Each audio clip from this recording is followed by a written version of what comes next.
우리가 인생을 살아가면서 지혜가 매우 중요하다는 사실을 깨달을 때가 많습니다. 그런데 지혜라고 하는 것은 일반적으로 생각하는 그런 어떤 지식이라든지 또는 정보가 가져다 주는 힘이라든지 이런 것들과는 다른 것을 의미하는 것입니다. 지혜란 말이 의미하는 바는 인생의 표면적이거나 또는 어떤 가시적인 그런 가치가 아니고 또한 그것은 쉽사리 우리 사람의 눈에 포착되지 않고 그리고 인간의 육신의 감각으로 그렇게 감각하기가 이렇게 어려운 그런 어떤 감추어지고 은밀한 그런 것을 의미합니다. 그렇다고 해서 지혜라고 하는 것이 그래서 그저 추상적인 관념이라든지 혹은 사람이 만들어낸 그런 어떤 상상이나 어떤 비실제적인 것 이런 것은 아니며 그것은 인생의 매우 중요한 본질과도 같은 것이고 그리고 심지어 그것은 성경에 의하면 생명에 비유되기도 하는 것입니다. 우리 욥기서 말씀 잠깐 한번 볼까요? 욥기서 28장 12절 28절에서 보면 우리 욥이 이러한 지혜에 대해서 잘 표현을 해주고 있음을 볼 수가 있습니다. 그 12절에서 특별히 28절 말씀을 보면 욥은 세 친구들에게 이 지혜에 대해서 설명을 하는데 지혜를 이렇게 묘사하고 있어요. 12절 보니까 지혜는 어디서 얻으며 명철이 있는 곳은 어디인가? 그 길을 사람이 알지 못하고 사람이 사는 땅에서는 찾을 수 없는 것이다. 깊은 바다도 나와 함께 있지 않다라고 얘기하고 15절에 순금으로도 바꿀 수 없고 은도 그 값으로 매기지 못한다.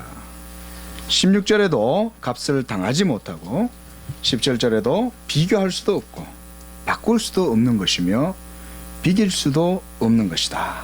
그래서 18절에 지혜의 값은 산호보다 귀하다.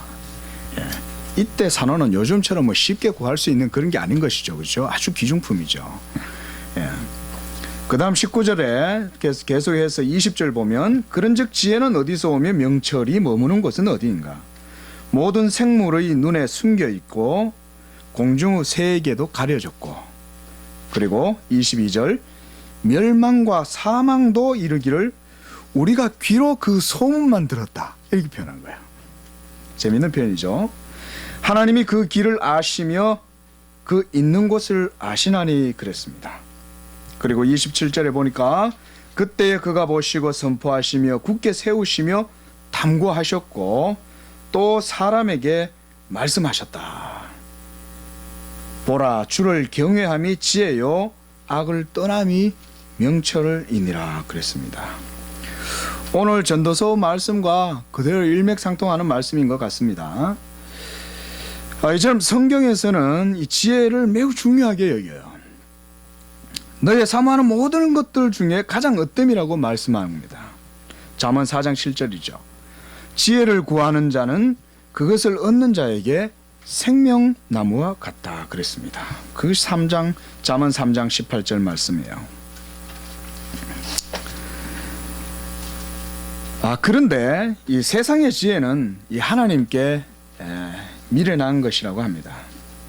심지어 하나님께서 도리어 세상의 지혜를 미련하게 하신다고 하셨고 그리고 지혜롭다고 하는 자들로 하여금 자기 꾀에 빠지게 하시는 섭리를 행하시는 것이 또한 하나님의 지혜입니다.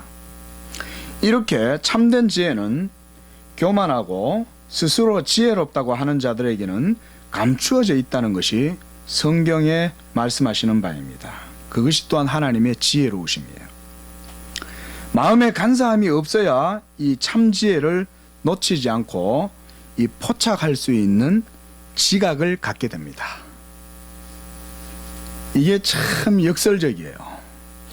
세상의 지혜와 지식은 공부 많이 하고 똑똑하고 그리고 영리해서 사리를 아주 깊이 잘 분별하면 뭔가 이익도 없고 그리고 내가 많은 것들을 누릴 수도 있고 그것이 오히려 다른 사람들에게 있어서 내 자신을 더욱 돋보일 수 있게 하고 이런 것이 세상의 지혜의 방법이지만은 성경에서 말하는 지혜는 그런 성격과 완전히 다른 거예요. 본질적으로 전혀 다른 거예요. 그러니까 사람들이 그걸 이해를 잘 못하는 거예요. 교회 다니면 복 받는다는 얘기를 듣는데 그게 그냥 세상의 지혜하고 같은 것이냐 알고 교회로 나오는 거예요. 그래서 교회 나와서 복 받으려고 열심히 기도도 하고 열심히 신앙생활도 하는데 하나님의 지혜는 뭔지 몰라요. 그래서 미련하고 어리석게 신앙생활을 하는 거예요. 그런 것 때문에 그래요. 지혜가 감추어져 있기 때문에. 지혜의 희소성이 너무나 크고 그것이 사람들에게 그냥 범인들 가운데 그냥 감추어져 있기 때문에 알지를 못해요. 왜 그런가는 우리가 좀 더 살펴보면 되겠습니다. 이처럼 마음에 간사함이 없어야 참 지혜를 놓치지 않는다 그랬어요. 이 간사함은 하나님 앞에서 순전한 영혼의 상태를 의미하는 것입니다. 참 지혜는 인간의 영혼의 본질적이고 중대한 사안인데 이것이 바로 영혼의 생명과 같은 거예요. 그래서 이것을 하나님께서는 인간의 사악한 마음으로 함부로 범접할 수 없도록 인생들에게 감추어 놓으셨다. 저는 이것이 성경의 표현이고 의지라고 봅니다. 그래서 우리는 늘 경계하고 하나님 앞에서 두려움으로 행해야 되는 거예요. 겸손하지 않으면 이 지혜를 스스로 얻었다고 생각하게 되고 그리고 스스로 지혜롭게 여기게 되는 거예요.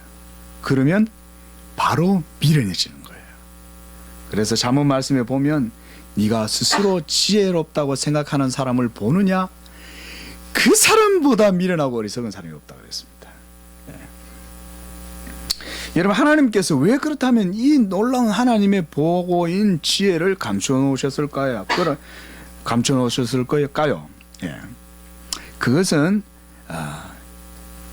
저는 이 말씀을 묵상하면서 그런 생각을 해봤어요. 하나님께서 왜 이렇게 감추어 놓으셨을까? 그것은 우리 인생들로 하여금 하나님 앞에서 겸손하게 하게 하시려고. 여러분 진주를 돼지에게 개에게 귀중한 것을 던지지 마라 그랬습니다. 그것은 왜냐하면 그거를 아무렇게나 받아놓으면 그걸 막 짓밟고 입에 다시 집어넣었다가 토했다가 완전히 그렇게 취급하는 것이죠. 하나님께서 귀한 하나님의 보화를 감추시는 거예요. 그것은 하나님의 명예요. 우리 인간에게는 생명이요. 너무나 이 세상에 그 어떤 것과도 비교할 수 없는 것이기 때문에 감추시는 거예요. 이처럼 성경의 지혜는 인간의 지혜로는 이해할 수 없는 다른 차원의 지혜인 것을 알 수가 있습니다. 다른 차원의 지혜. 오늘 본문 전도서 말씀은 성경의 철학서라고도 할 수가 있겠습니다. 전도서는 인생의 참된 지혜가 무엇인지를 우리에게 말씀해 주고 있습니다. 이 전도서는 코엘렛이라 해서 이 인생의 교훈과 지혜로운 지식을 설명하고 가르쳐주는 말씀이라는 것인데요. 기자는 그 지혜가 무엇인지를 분명하게 말씀해 주고 있습니다. 그것은 바로 하나님을 믿고 하나님께 순종하고 그를 온전히 섬기는 것, 이것이라고 말씀하고 있는 것입니다. 이것을 세상이 이해를 못하는 거예요. 하나님을 섬기는 게 무슨 지혜냐? 그건 그냥 교회 가서 예배드리고 기도하고 그 정도 아니냐? 이것처럼 미련하고 어리석은 게 없는 거예요. 여기에는 석박사가 없어요. 여기에는 하나님 앞에 여러분 이 정말 인간의 중심적이고 가장 본질적인 문제인데도 세상은 그것을 그런 식으로 치부해버려요. 거기에서 벌써 아주 날렵한 것 같고 지혜로운 것 같지만 거기에 벌써 미련함이 드러나는 것입니다. 세상의 많은 사람들은 이 지혜의 가치를 잘 알고 있습니다. 인생의 깊이를 깨달은 사람일수록 이 지혜라는 것이 얼마나 값지고 금은보화보다 더 가치 있는 것인 줄을 인정하게 될 것입니다. 그런데 이런 지혜를 우습게 여기는 부류들도 많이 있습니다. 스스로 높은 자리에 앉아서 교만해져 있는 인생에게 지혜라고 하는 것은 매우 미련하고 어리석은 것으로 여겨지는 것입니다. 그러나 인생의 지혜 가운데 하나는 쉽사리 얻기 어려운 지혜를 구하고 또한 그 지혜를 찾고자 애쓰는 것, 이런 것 자체만으로도 사실은 세상에서는 지혜라고 할 수 있어요.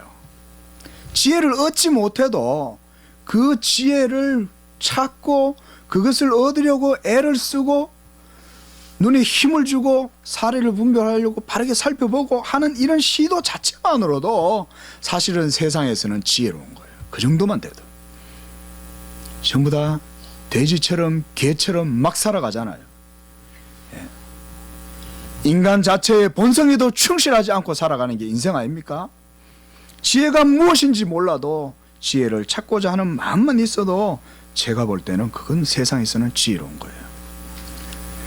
교만하고 스스로 높은 줄 생각하고 지혜롭게 여기면 이 지혜는 그에게서 자신의 모습을 감추어 버리게 되고 그는 스스로 미련하고 어리석게 되는 것, 이것이 하나님의 섭리입니다. 바로 이러한 말씀이 의미하는 바는 항상 하나님의 은혜와 능하신 손길 아래에서 우리가 겸손해야 한다는 거예요. 그것이 바로 그런 말씀의 의미예요. 특히 오늘 본문에서 전도자는 청년들을 향해서 인생의 참된 지혜를 가르쳐주고 있어요. 그런데 저는 여기서 이 청년이라고 하는 말이 좁은 의미에서 볼 때는 젊은 사람을 의미하기도 하겠지만 저는 넓은 의미에서의 우리 인생 전체를 두고 하는 말이라고 봅니다. 인생의 황금기고 꽃피는 시절인 젊은이의 특징이 무엇입니까? 그것은 바로 혈기왕성함이라 할 수 있겠습니다. 열정 이런 것이겠죠. 그런데 요즘은 약간 좀 코드가 바뀌었어요. 식스팩 이런 거죠. 네. 그런 것 자랑하는 것이 요즘 대세죠. 언제부턴가 모르게 막 우통 막 벗어지더라고요. 네. 얼마 안 됐어요. 한 10년도 안 됩니다. 네. 그리고 근육질의 탄력적인 몸매를 자랑합니다. S라인 이런 거. 자신의 미모를 과시하기 위해서라면 어떤 방법도 다 사용하는 것이 오늘날 한국 사회로 할 수 있죠. 외국 사람들은 잘 못하는 것 같아요. 의료비도 너무 비싸고 그 막 칼 함부로 되는 게 돈이 뭐 많이 드니까 못하는 것 같은데 우리나라는 제가 볼 땐 너무 넘쳐요. 왜 성형외과가 성업하고 다이어트 식품이나 그런 산업이라든가 헬스장, 요가 이런 갖가지 산업들이 막 우리나라 GNP가 올라갈수록 그렇게 같이 동반해서 성장할까요?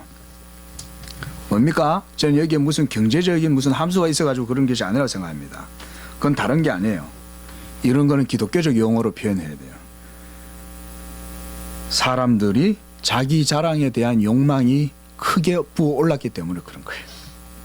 그게 경제 변동의 요인이지 다른 데 있지 않아요. 예. 자랑하기 때문에 자기를 드러내고 싶기 때문에 그것 때문에 그래요. 예. 반면 인생의 황혼기에 접어든 이들은 이러한 젊음을 부러워하기도 합니다. 늙음을 한탄하고 그리고 불로장생할 수 있다면 어떤 대가를 치르고서라도 아름다운 청춘을 얻고 싶어하는 것이죠. 과학이 발전하니까 전부 다 이런 것에만 집중해요. 늙지 않는 거, 100세 이상 사는 거. 예? 왜 막 황혼기에도 뭐 어쨌든 간에 좀 더 오래 살 노력들을 하고 사는 거죠. 예. 그러나 과연 젊음이라는 것이 그렇게 좋기만 한 것일까요? 그러나 청춘이 좋은 모습만 있는 것은 아닌 것 같습니다. 젊다는 것의 문제는 사례가 깊지 못하고 경험이 없어서 서투르고 시기를 따라서 인생을 가볍게 살아간다는 것을 꼽을 수가 있겠습니다. 젊고 힘이 있으니 자신의 인생의 기회와 시간들이 항상 그렇게 주어질 것처럼 생각하고 살아가요. 이게 젊은 사람들의 가장 미련함이에요. 예. 참 저도 뭐 20, 30대 때 왜 그렇게 더 많이 노력하고 열심히 하지 못했을까 이런 생각들 합니다. 우리 젊은 지체분들은 오늘 이 말씀 듣고 더 열심히 하십시오. 하나님께서 여러분들을 또 귀하게 사용하실 줄로 생각하는데요. 반드시 기도 가운데 준비하고 하나님 앞에서 노력하시면 하나님께서는 가장 아름답고 복되게 사용하시는 것입니다. 자, 그런데 이 많은 젊은이들이 이렇게 살아가죠. 그리고 우리의 인생들도 사실 그렇게 살아갑니다. 그저 살다가 죽으면 끝이지. 사는 날 동안 그냥 내게 주어진 거 열심히 잘 누리고 살면 되지 않느냐. 여러분, 이런 철학을 가지고 살아간다면 세상이 엉망이 되겠죠. 그러나 자신에게 주어진 이런 시간이 참 여러분이 인생이 정말 아침 안개와 같고, 그리고 불시간에 우리의 인생의 모든 시간이 다 사라지고 소멸된다, 이렇게 생각한다면 우리가 거기에서 지혜를 얻을 수가 있는 것입니다. 대부분의 사람들이 이걸 모르고 살아가죠. 오늘 본문의 말씀은 그렇게 우리의 모든 인생들을 향해서도 동일한 교훈으로 주어지는 말씀이라고 봅니다. 인생을 살아가면서 모든 사람들이 진실로 구해야 할 것이 무엇인가 하는 것입니다. 그것이 바로 참된 지혜입니다. 오늘 시편 기자는 그것을 우리에게 말씀해 주려고 합니다. 오늘 9절 10절 말씀 한번 보십시오. 전도자는 지혜자이어서 여전히 백성에게 지식을 가르쳤고 또 깊이 생각하고 연구하여 자문을 많이 지었으며 전도자는 힘써 아름다운 말들을 구하였나니 진리의 말씀들을 정직하게 기록했다, 그랬습니다.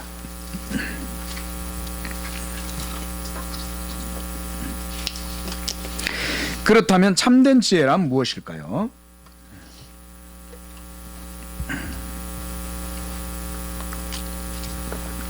죄송합니다. 그것을 사람들이 갖고자 하지만 왜 그토록 쉽사리 얻지 못하고, 그리고 그것이 왜 인생들에게 감추어져 있는 것일까요? 참지혜를 쉽게 얻기 어려운 이유가 무엇일까요? 또한 지혜가 인간에게 생명이 되는 이유는 또한 무엇일까요? 이런 것이 지혜에 대한 여러 질문들이 될 수 있겠죠. 그런데 성경이 말하는 참된 지혜란 사실상 우리에게 그렇게 멀리 있지 않다고 말씀합니다.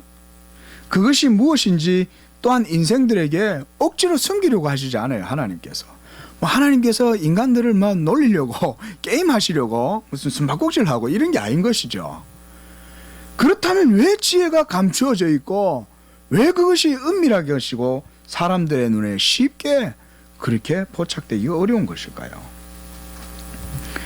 성경은 지혜가 무엇인지를 겸손하고 연약하고 미련하고 작은 자들에게는 말씀한다고 말씀합니다.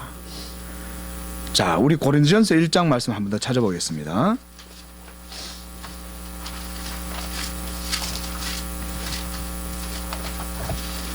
고린도전서 1장 짧은 말씀 보겠습니다. 26절에서 29절까지예요. 자, 우리 한번 읽어보겠습니다. 시작. 형제들아, 너희를 부르심을 보라. 육체를 따라 지혜로운 자가 많지 아니하며 능한 자가 많지 아니하며 문벌 좋은 자가 많지 아니하도다. 그러나 하나님께서 세상에 미련한 것들을 택하사 지혜 있는 자들을 부끄럽게 하려 하시고 세상에 약한 것들을 택하사 강한 것들을 부끄럽게 하려 하시며 하나님께서 세상에 천한 것들과 멸시받는 것들과 없는 것들을 택하사 있는 것들을 폐하려 하시나니 이는 아무 육체도 하나님 앞에서 자랑하지 못하게 하려 하심이라, 그랬습니다. 하나님께서는 자신의 지혜를 감추시지 않는다는 거예요. 도리어 약하고 미련하고 어리석고 연약하고 이런 세상에서 천대받고 멸시받는 자들에게는 도리어 하나님의 지혜의 부여하심을 그들에게 선사해 주신다는 거예요. 그렇다면 문제가 무엇이겠습니까? 문제는 바로 인생 자신에게 있는 거예요. 지혜가 감추어진 것은 무슨 이상한 여러분 무슨 신적인 어떤 변증법적인 무슨 어떤 그런 논리가 작용해서 있고 그런 게 아니라는 것이죠. 그건 세상 철학하는 사람들이 하나님의 지혜를 제대로 분별을 못해서 그런 식으로 말을 만들어내는 거지 그런 게 아니에요. 하나님은 항상 신실하고 정직하며 미쁘게 모든 일들을 다 행하고 계세요. 다만 그것이 우리의 미련함 때문에 그런 거예요. 여호와를 경외하는 것이 지혜의 근본이라 하였습니다. 지혜란 바로 하나님을 믿고 의지하고 그분을 섬기고 순종하는 거예요. 그러므로 결국 사람이 이 참지혜를 얻지 못하고 그것을 얻으려 하면 할수록 더욱 감추어지고 어리석게 되는 것은 악한 마음으로 꾀를 내기 때문인 거예요. 그래서 전도자는 7장 29절에 하나님은 그렇게 하시지만 사람이 악한 꾀를 낸 것이다 이렇게 말씀해요. 지혜가 멀지 않으면 우리가 겸손하고 낮아져서 하나님을 섬기고 말씀을 듣고 순종할 때 얻게 되는 거예요. 그러나 마음을 굳게 하고 스스로 높은 마음을 가지고 자신의 의를 자랑하고 지혜로운 채 하면 하나님께서 그를 싫어해요. 그리고 그를 미련하고 어리석게 그냥 내버려 두세요. 이 하나님의 이 비밀스럽고 은밀하시지만 지혜로운 하나님의 판단이고 섭리예요. 이것이. 그게 겸손해야 돼요. 내가 무슨 생각을 오늘 하나 합니까? 여러분 매사에 우리가 늘 생각들이 떠오르잖아요. 그죠? 예? 여러분 이 용암에서 여러분 그 안에서 막 기포가 발생해가지고 뿡뿡뿡뿡 하고 막 물방울이 올라오죠. 방울들이. 우리의 생각이 그와 같이 막 여러분 속에서 막 일어나죠. 그런데 그런 생각 하나하나가 탁 떠오를 때 여러분 주의를 하십시오.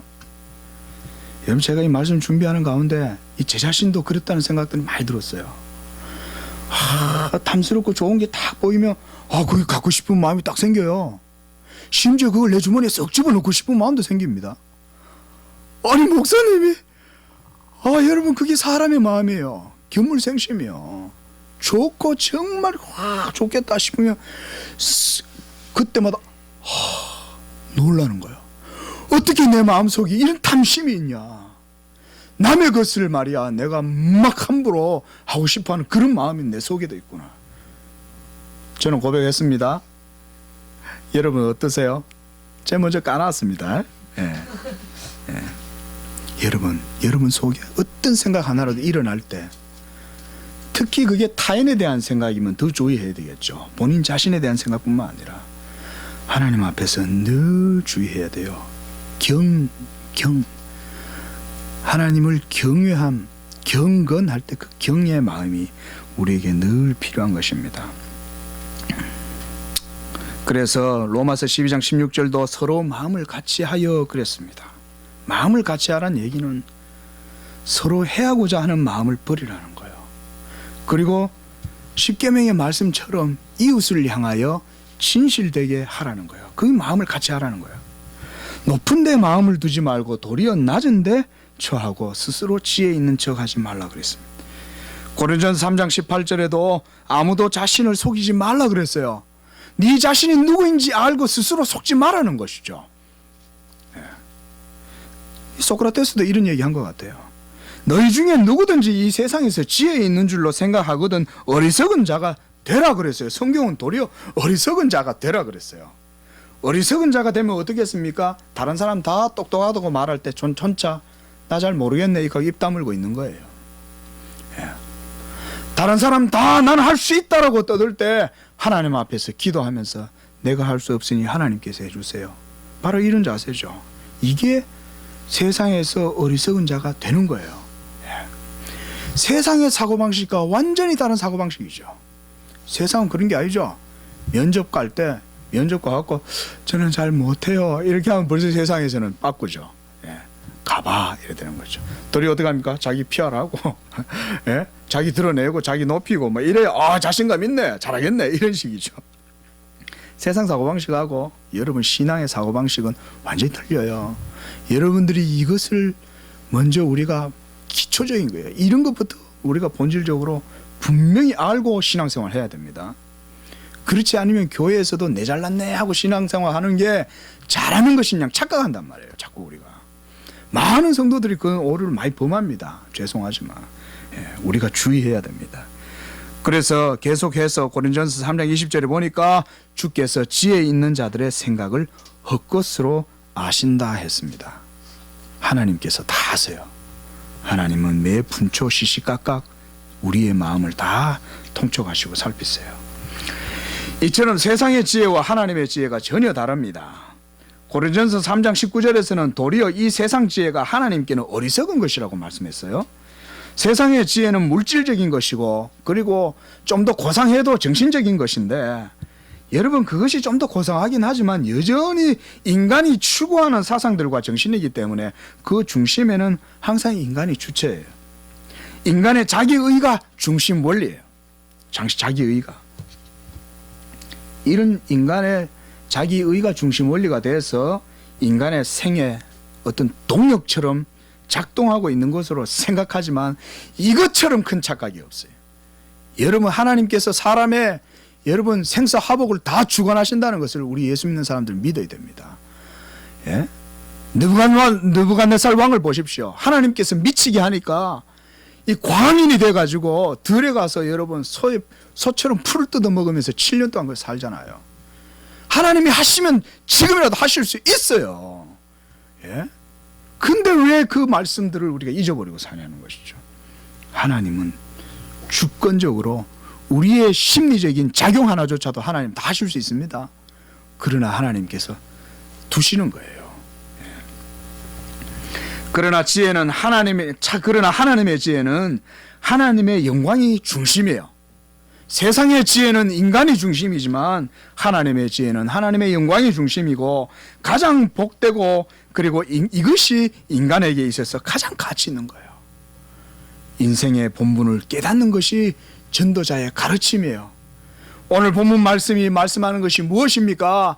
너희가 지금 젊다고 인생을 낭비하고 주어진 시간과 기회를 마음대로 사용하고 하나님은 조금도 생각함이 없이 인생 중심의 삶을 살아갈 때 늙어가지고 병들고 공고한 날에 이르고 아무 낙이 없고 해의 빛과 달의 빛과 별빛이 다 어두워지고 그리고 인생이 점점점 낡아서 늙은 수레처럼 물에 빠져가지고 바퀴가 더 이상 썩어서 굴러가지도 못하는 그런 비참한 형국에 이르기 전에 오늘 1절 후반절부터 이 7절까지의 내용들은 다 그런 말씀이에요. 인생의 허무함을 표현하는 거예요. 여러분, 우리가 한 줌의 흙이라는 것을 기억하십시다. 우리의 인생의 숨은 한순간이에요, 여러분. 10년, 20년, 30년 제가 한 청춘 한 20살 될 때까지는 인생이 오래일 것 같았어요. 그런데 40이 넘어서니까 와, 이게 어른들 말씀이 맞구나. 세월이 정말 살같이 흘러가고 되돌아보니 인생이라는 것이 정말 찰나요, 찰나. 기억하십시오. 특히 젊은 사람들은. 예. 세월을 아끼라는 말의 의미는 바로 이런 것입니다. 그러므로 교만이 우리의 발목을 잡고 거만한 마음으로 인하여 파생되는 인적이고 물적인 피해, 이런 것이 여러분 우리 인생의 총체적인 문제를 다 불러일으키는 거예요. 여러분, 경제를 박 대통령이 잘 못해가지고 세상이 그런 것 같습니까? 아니죠. 성경과 교회 기독교적 입장에서 봤을 때는 여러분 결국은 인간의 사랑 없음과 교만함과 미워함과 이것 때문에 나라가 이 모양이지, 여러분 그렇게 말하면 안 된다는 것이죠. 예. 말씀을 정리하겠습니다. 성경은 세월을 아끼라 그랬습니다. 때가 악하다고 말씀합니다. 우리의 생애 시간표율로 평가하는 것이 그렇게 타당해 보이지 않는 것은 세상의 기준과 하나님의 기준이 다르기 때문에 그렇습니다. 세월을 아끼는 것 다른 데 있지 않습니다. 하나님을 경외하고 하나님의 말씀을 믿고 순종함으로 하나님께 최선을 다해 나아갈 때에 바로 거기에 인생의 지혜가 있는 거예요. 그러할 때 여러분들 또한 우리 모두가 하나님 앞에 복된 삶, 그런 인생의 지혜로운 삶을 살게 될 줄로 믿습니다. 하나님 아버지, 감사합니다. 우리를 사랑하셔서 세상에 내버려 두지 아니하시고 이 세상에 정말 허무한 인생이 되지 않도록 저희를 붙들어 주셔서 진리의 말씀 가운데 살아갈 수 있도록 인도해 주시니 감사합니다. 저희가 하나님을 경외함 가운데 참 지혜를 누리게 하시고 참 지혜를 누림으로 말미암아 또한 성도의 삶이 부요하고 풍족하며 하늘의 신령한 은혜를 누리는 그런 삶이 되게 하시고 이 세상에서도 하나님을 섬기는 의인들이 하나님 지형이 넓어지는 역사가 있게 하여 주시옵소서. 예수님의 이름으로 기도합니다. 아멘.